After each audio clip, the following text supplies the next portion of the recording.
welcome to Dott Television Midday News. I am Nkechi Chukwudi. Security at the grassroots has been identified as the bedrock of sustainable peace and development, with stakeholders emphasizing the need for stronger collaboration between government authorities and community members to effectively address emerging security threats at the local level. Onyeka Odiase has details of that report. Governor Sheriff Oborowori, who was represented by the Director General on Security Matters in Delta State, Honorable David Towen, stated that security is a shared responsibility. He stressed that achieving lasting peace requires collective and coordinated efforts involving government, security agencies, traditional institutions, community leaders, and citizens. Peace and security are indispensable to sustainable development. Therefore, initiatives such as this provide valuable opportunities to deepen collaborations, build trust, share experiences, and develop practical strategy for addressing emerging security challenges within our communities.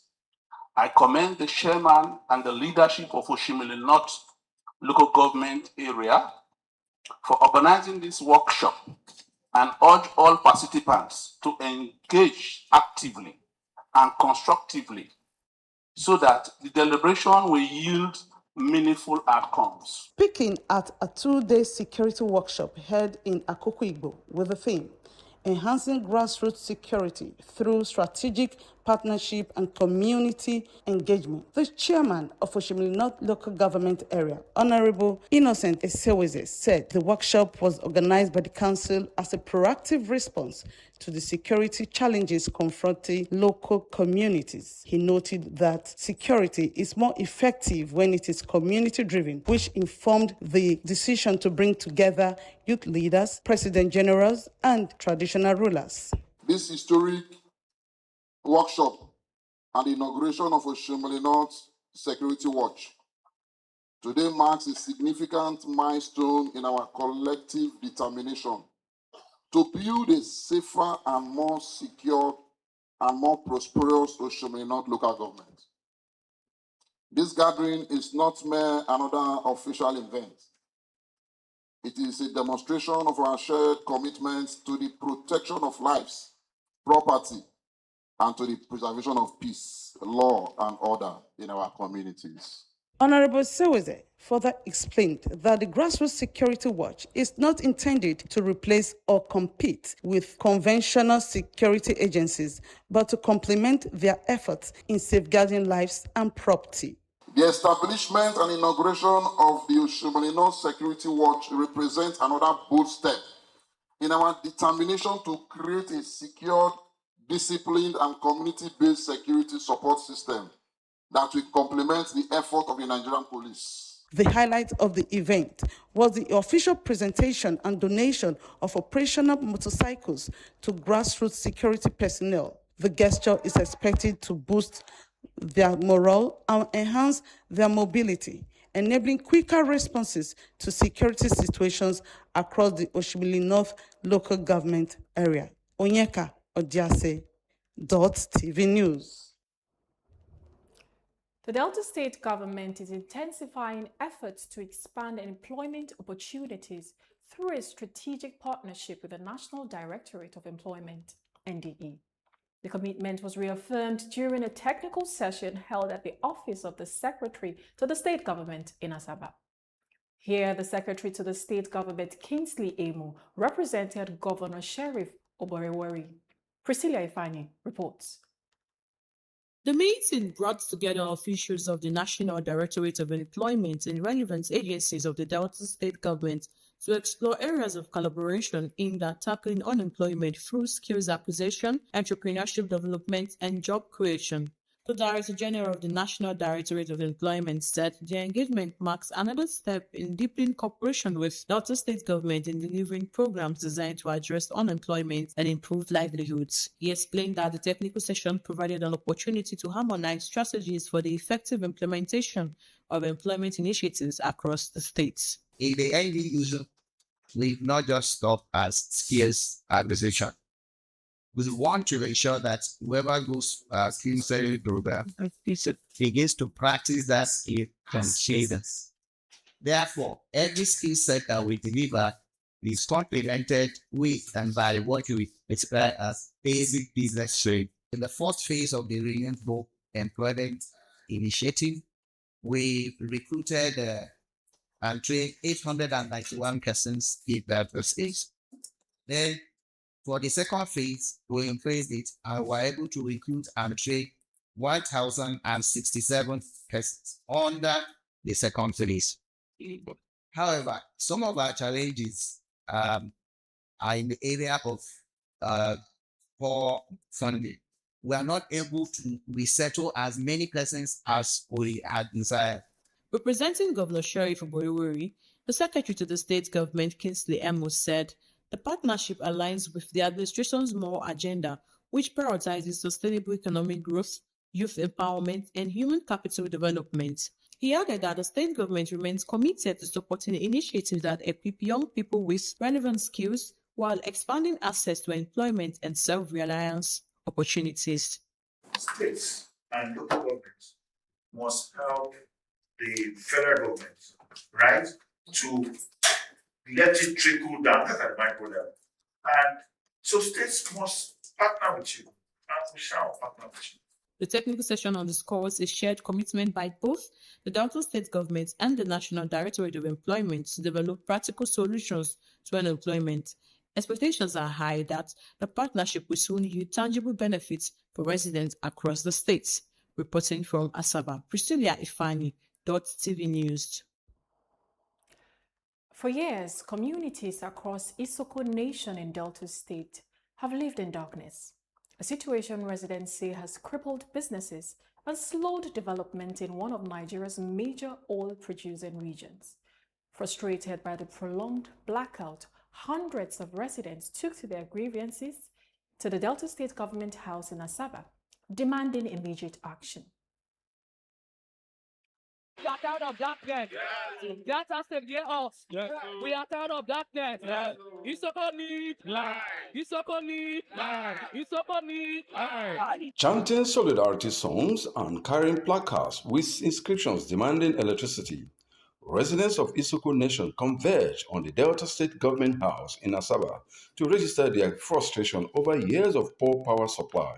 The protesters, under the umbrella of the Isoko People's Measures, described the prolonged blackout as a major setback to economic growth, saying homes, businesses, healthcare facilities, and small-scale industries have continued to suffer despite the area's immense contribution to the nation's oil and gas sector.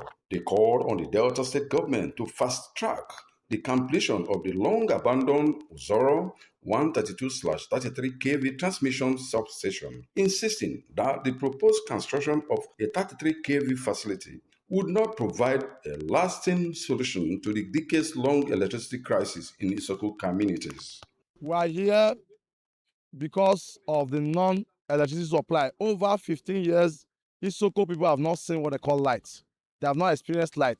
Isoko have not seen light with the oil facilities, over 8 oil wells in Isoko, south and north, pipelines, over 100 oil wellheads. Till now, Isoko does not enjoy the benefit of oil, the benefit of being oil-producing communities in Nigeria. Delta State, even gas. All we are asking for is just to complete the KVA that is in Ozoro, just little thing that he can do, and we know he will do it. We are not asking for too much. We are pleading. The Isoko men are pleading. The chiefs are pleading. The daughters are pleading. The kings in Isoko are pleading. Even the unborn babies in Isoko, we are pleading. He should complete it. We are neglected in the case of light, which is life of all men. What can you do without light? A man that is blind, that leaves the people, all of them will be blind, and will fall into a pit.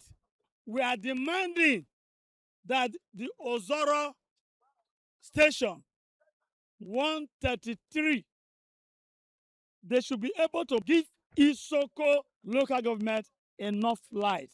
Receiving the protesters on behalf of the state government, Delta State Commissioner for Energy, Michael Anoka, acknowledged their concerns and assured them that the administration was already implementing measures to improve electricity supply across the state. This job was abandoned not in this administration. It has been abandoned since maybe 2011. Just last week here, I submitted a report to His Excellency on this project, and it's looking into it as part of permanent solution to light up Isoko nation. And I assure you that at the end of the day, the governor that you know will do the right thing. There is rehabilitation that is going on very soon. By next week, the contractor will be on site to make sure they restore light to Isoko nation. So I want to plead with you, people by people, within a very short period of time, you will see a visible progress. Emeka Okonkwo reporting for Dott TV News. In our next report, our correspondent spoke with the residents in Asaba, the Delta State capital, who are lamenting the biting effects of inflation following the rise in the number. With Nigeria's inflation rate climbing to 15.93% in May, many citizens are feeling the impact of rising prices on food, transportation, and other basic necessities. Right now, we are at the Ogbogonogo Market, Asaba, the capital of Delta State, to hear from traders how has inflation affected sales and purchase of goods. Calling on the government of the day to come and help us so that they can ameliorate the situation. You write your leaks like you want to get 5 items in the market, but at the end of the day, you will see that you end up buying 2 or 3 items because the money will not be enough. What you bought last week, 2,000, you will come to the market this week, you will see that it's 2,500 or 3,000. Even the people that are selling, nobody is selling again. Supplements don't kill us. For this Delta State where we do, our strength will not dey fit pay again. My house now when I dey start, I was paying 400 before. Now it's 1.2. As I'm talking to you now, they have given me quick notice where I'm leaving. I used to sell clothes.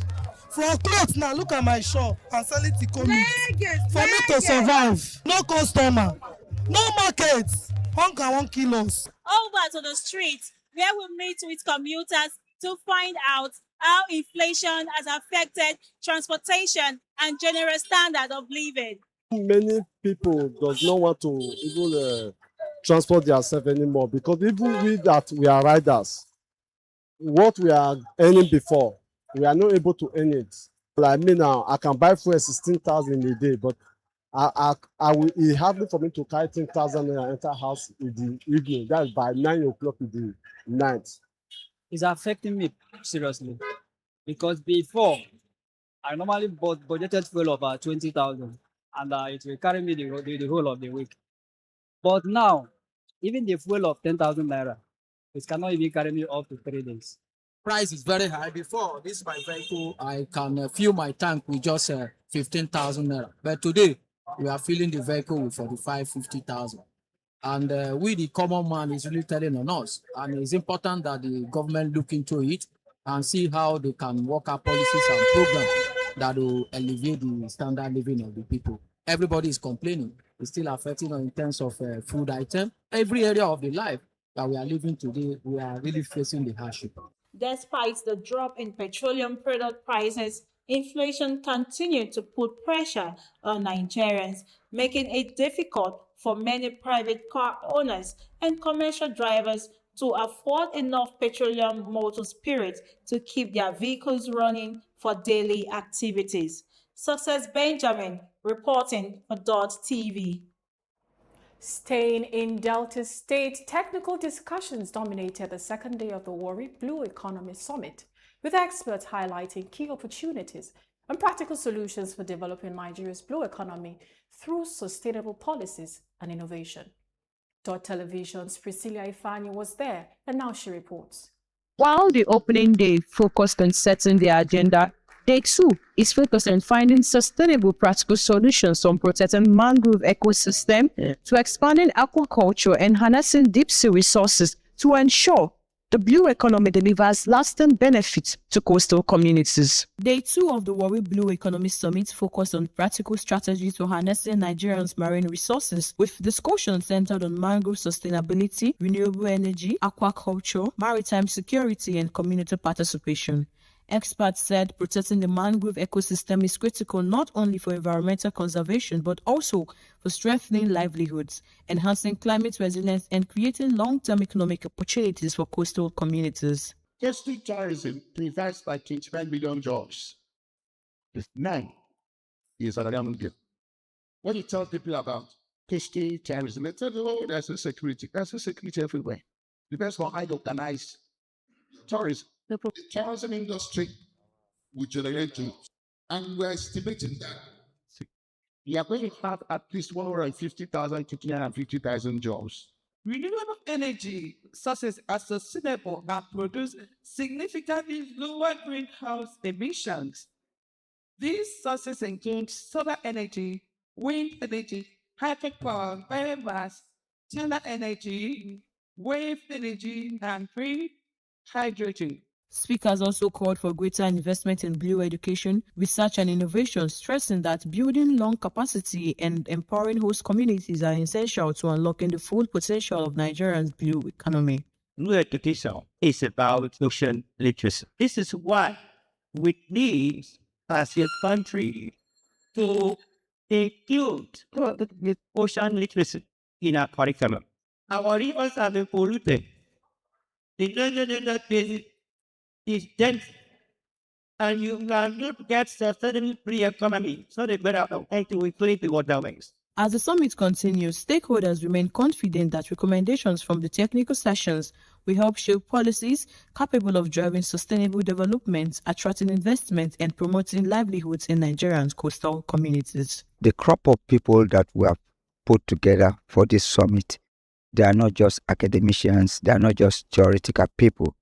They are all people of proven disparity. After this summit, we are bringing them together again, some few, because we already have actionable projects in different parts of what they are talking about. These are things we've been discussing. We just needed that government and the state and other people to hear about this to launch it out. So we have things we already put in place. With the conversation now focused on practical solutions, attention now shifts to how the summit recommendations will drive investment, create jobs, and promote sustainable economic development in coastal communities in Nigeria. Reporting from Warri, Priscilla Ifani, Dott TV News. In Nigeria, artificial intelligence is no longer just a tech trend. It is being eyed as a powerful tool to boost the economy, fix public services, and make the country Africa's top digital leader. Today, AI touches almost every part of Nigerian life, from helping farmers improve their harvests to changing how we do online banking. But this rapid rise has caused mixed reactions. While some individuals fear cons heavily outweigh the pros, others have a contrary view. In every aspect of life, AI has come to stay. Take, for example, accounting. You can ask certain questions that you would have needed an assistant to do for you, and AI is going to do it very well. You can ask AI to write a letter for you. You can ask AI to, do computations for you, and it will do it very, very well. So AI has made the work easy, and nobody can deny the fact that AI has simplified a lot of activities in all spheres of life. In a challenging economic climate, critics fear that AI could replace thousands of much-needed jobs. There are also growing concerns about data privacy, cybersecurity, and the spread of misinformation and fake news online. In the society we live in today, students are known to misuse some certain things, and those certain things include AI. Now, students, instead of reading their books, they rely on AI to do their assignments, which is not proper. AI has made people lazy, students in particular, to be lazy. They now use AI. Some of them cheat self with AI. The main reason students run to AI is because they don't want to, some of them feel insecure or feel that they are done when they ask their teacher's question in class. So instead of them asking their teacher in class about a topic that they don't understand, they just run to their AI to get to get knowledge of to just like do their assignment. So I feel that AI is doing more harm than good. Personally, I will not advise them to depend on it or lean on it because it is made to assist. It's a technological advancement, artificial intelligence. So it helps to assist your learning. It should not be your main source of knowledge. Ultimately, the future of AI in Nigeria will depend on how effectively it is managed. While public concerns are valid, rejecting technological advancement could leave the nation behind in an increasingly digital world. The challenge for policymakers is to create smart regulations that protect citizens while encouraging innovation and investment. If done right, AI can evolve from a source of concern into a powerful tool for national development and economic growth. Take, for example, you can upload an image and ask AI to give a full description, benefits, and how you can, leverage on it. And it will give you an excellent description. It can even give you pictures to modify whatever you uploaded. So, and that is AI for you. So what you just need to do is to do a little bit of editing and put it there. And people will start liking the product. Don't forget that, marketing is all about how to talk to the minds of people and make them see the importance of a product. And once you can be able to do that, people will gather to buy those products. I use AI to assist my learning. For instance, I have few questions, just small questions I need quick answers to. Can just run to AI to just get those answers. It has helped me a lot. It has helped me a lot in my assignments, or let me say something the teacher taught and I did not understand. I can easily go to my AI and ask the AI to explain it further. For Nigeria, the question is no longer whether AI will shape the future, but how the country chooses to shape AI for the benefit of all. For Dott TV News, I am Onyeka Odiase. And now to Rivers State, where the state police recovered a Browning pistol hidden inside a loaf of bread. During a stop and search on Azikiri Road near Red Cross Junction in Port Harcourt, the suspect, Brian Anas, was arrested after officers found the firearm during a search of a commercial vehicle. Police spokesperson Assistant Superintendent Blessing Agabi said the pistol had a visible serial number.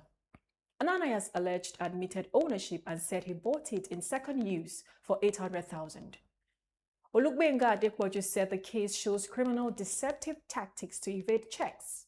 He urged residents to stay vigilant and report suspicious items or activity, warning that the public against handling packages without knowing their contents. And in Osun State, Police Command arrested 3 suspects over the alleged possession of a human skull exhumed from a family grave. The case began after a resident reported his late elder brother's grave had been tampered with and the skull removed. According to the spokesperson, Abiodu Ojelabi, investigations led to Ogunshola Ojo, who allegedly named 3 others. Police arrested Ayoloja Latif and Aziz Rashid, while Kunle Fatai is still at large. A search of Fatai's home uncovered the suspected skull hidden in an uncompleted building nearby, and it had been logged as evidence. Police said investigations are ongoing to establish the full circumstance and to catch the fleeing suspect.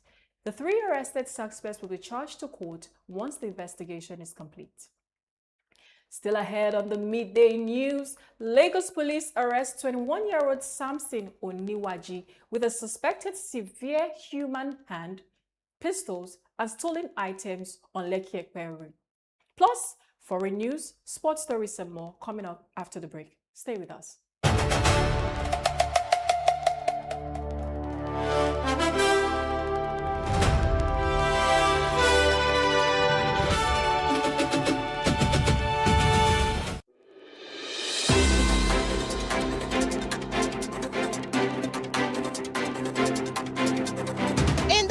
Of Asaba, where the street tells the stories every single day. From the corridors of powers to the decisions shaping governance and politics in Delta and Nigeria.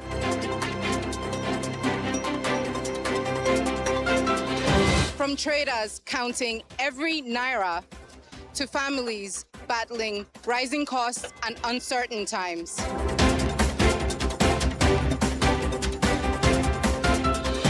From football pitches to sporting successes to the major developments making the headlines all over the world. And from the untold human stories, the struggles, victories, resilience, and hope of the everyday Nigerians. This is the news beyond the headlines. Dott TV News are your trusted window to stories that truly matter to the people. Here, we don't just report events, we tell the human stories behind them.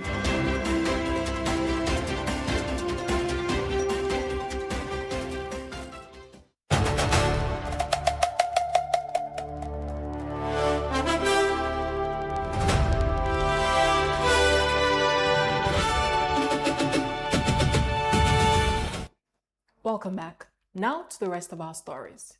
Lagos State Police arrested 21-year-old Samson Onilewaji during a stop and search on the Lekki-Epe Expressway for allegedly possessing a suspected severed human hand. He was in an unregistered commercial shuttle with 5 other occupants when apprehended. Police have also recovered 2 locally made pistols, 1 live cartridge, 2 axes, a POS terminal, and 5 ATM cards. Onilewaji reportedly confessed to recently robbing 3 people of those items, and police are working to identify the victims to return their property. Authorities said investigations are ongoing to identify the hand's owner, how the suspect got it, and its intended use, while tracking other suspected accomplices. Commissioner Tijani Fatai urged residents to remain vigilant and share timely information with security agencies. And now to the foreign scene, where 2 powerful earthquakes struck northern Venezuela on Wednesday, killing over 920 people and injuring more than 3,000. The second quake, magnitude 7.5, is among the strongest in the century.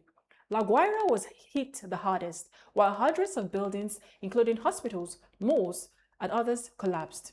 Officials say expected death toll is to rise. International teams from the UK, USA, Mexico, Netherlands, Switzerland, and others have joined local crews. Heavy machinery is clearing debris while medics treat patients in makeshift facilities. More than 170 people are still believed to be trapped, and over 200 aftershocks have been recorded since. Families are searching for missing relatives with emotional appeals from the La Guaira and some helpful rescues, including 3 siblings pulled alive from the rubble. The disaster has strained Venezuela's fragile health infrastructure systems, prompting a UN call for coordinated aid, as thousands still await news of loved ones. And still on the international scene, an intense heat wave continues across Europe, with extreme temperatures recorded in France, the Czech Republic, Denmark, and Netherlands. Residents are seeking relief while authorities roll out measures to protect the public and workers from dangerous heat conditions. In Indonesia, protests turned violent as demonstrators clashed with riot police over fuel prices, government spending, and other issues.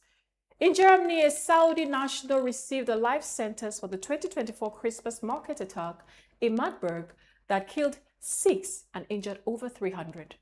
And elsewhere, highlights include the Great American State Fair in Washington, humanitarian deportation operations in South Africa, a memorial in Belgium, legal cocoa harvesting in Bolivia, and the destruction of seized illegal drugs in Myanmar, marking another busy day worldwide. Also, the United States launched airstrikes on the Iranian military targets after a drone attack on the Singapore-flagged cargo ship Everlovely in the Strait of Hormuz. Washington said it hit missile and drone storage sites and coastal radar, accusing Iran of breaking a recent ceasefire by targeting commercial shipping. Iran denied the claim, saying the vessels were on an unauthorized route. Tehran responded with retaliatory attacks on targets linked to USA forces and warned of a stronger response if aggression continues. President Donald Trump condemned the ship attack, while Vice President J.D. Vance urged negotiations to resolve ceasefire disputes, saying violence would be met with force. The escalation jeopardizes a fragile truce, while earlier this month, has raised security fears in the Strait of Hormuz, a key route for oil and gas. A planned evacuation of thousands of stranded sailors was suspended, sparking concerns about further disruption to trade and regional stability. Thank you for joining us on the Midday News. That's all we have. My name is Nkechi Chikudi. Bye for now.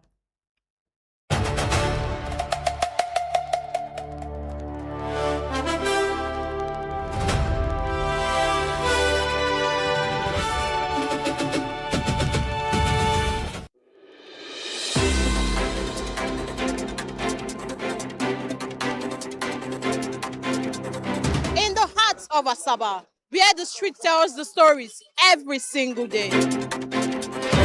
From the corridors of powers to the decisions shaping governance and politics in Delta and Nigeria.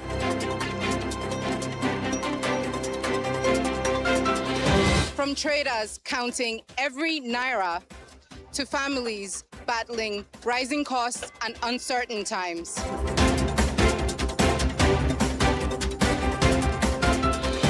From football pitches to sporting successes to the major developments making the headlines all over the world. And from the untold human stories, the struggles, victories, resilience, and hope of the everyday Nigerians. This is the news beyond the headlines. Dott TV News are your trusted window to stories that truly matter to the people. Here, we don't just report events, we tell the human stories behind them.